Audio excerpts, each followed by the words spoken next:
वन्दे लोकतिलकं सातुतो विभूषणं अमर कृतिश्चरणं प्रबुद्धं लोकजीवनं प्रणय प्रमथ जागदीपनं वन्दे जीवन जीवनं सत्पुरुषोत्तम। जय गुरु। प्रथमे आपण मानक समस्त को आमर यही अमृतवाणी चैनल को अनेक अनेक स्वागत जनाऊछु। देवघरु परम पूज्यपाद आचार्य देव युद्धकालीन विपत्ति परिस्थिति रे कौन कौन करबा पई कहिसेंती आ कौन कौन करबा पई बारण करिसेंती। आजिर प्रसंग एहा उपर आधारित।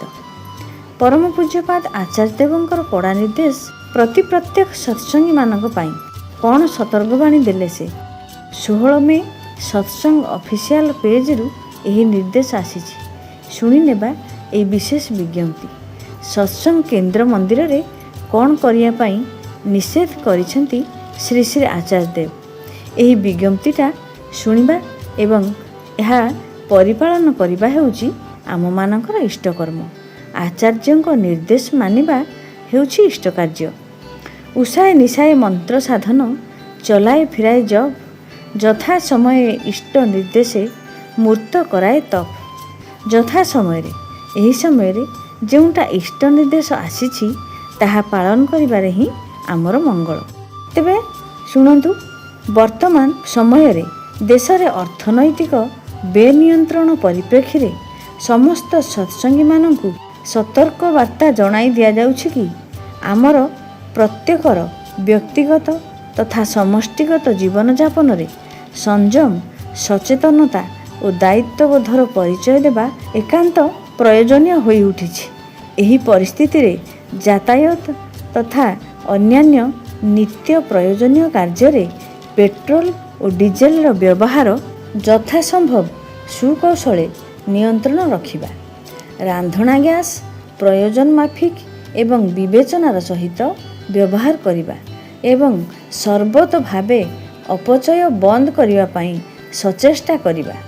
समयोचित भावे एकांत प्रयोजन परम पूज्यपाद श्री श्री आचार्य देवंकर इच्छा अनुसार सकल भक्तवृंद को अवगत करा जाउछि कि वर्तमान परिस्थिति रे समस्त सत्संग केंद्र, मंदिर, विहार इत्यादि रे एकत्र बहु लोक मानकर समागम, अप्रयोजनीय यातायात, भंडारा और बृहत आयोजन समूह यथासंभव सीमित और नियंत्रित रखिबा एकांत वांछनीय। विशेषतः देवघर सत्संग आश्रम को दलबद्ध भाव रे आगमन आपाततः अनिर्दिष्ट काल पई नियंत्रित रखिया पई समस्तଙ୍କ पाखरे आवेदन जणाई दिया जाउछि। आगामी 27 मे अनुष्ठितव्य स्नान उत्सव स्थानीय भावे यथासंभव नियंत्रित आकार रे उद्यापन करिबा पई भक्त साधारण को सनिबंध अनुरोध जणाई दिया जाउछि। श्री श्री आचार्य देवंकर ऐकांतिक इच्छा को श्री श्री आचार्य देवंकर ऐकांतिक इच्छा जे व्यक्तिगत और समष्टिगत ए संयम और सचेतनता और नियंत्रित जीवन यापन माध्यम रे देश रे वर्तमान परिस्थितिर मुकाबिला करिबा पई सक्रिय सहयोगिता माध्यम रे प्रत्येक सत्संगी जेपरि जन जन करी दायित्वशील नागरिकर भूमिका यथार्थ भावे जेपरि परिपालन करंती। वंदे पुरुषोत्तम। तो यही थिला 16/5/2026 रे सत्संग देवघर आसीथिबा विशेष विज्ञप्ति। जेहेतु यह श्री श्री आचार्य देव निर्देश देइछंती, आमे प्रत्येक सत्संगी मानकु पालन करिबाकु हेबो।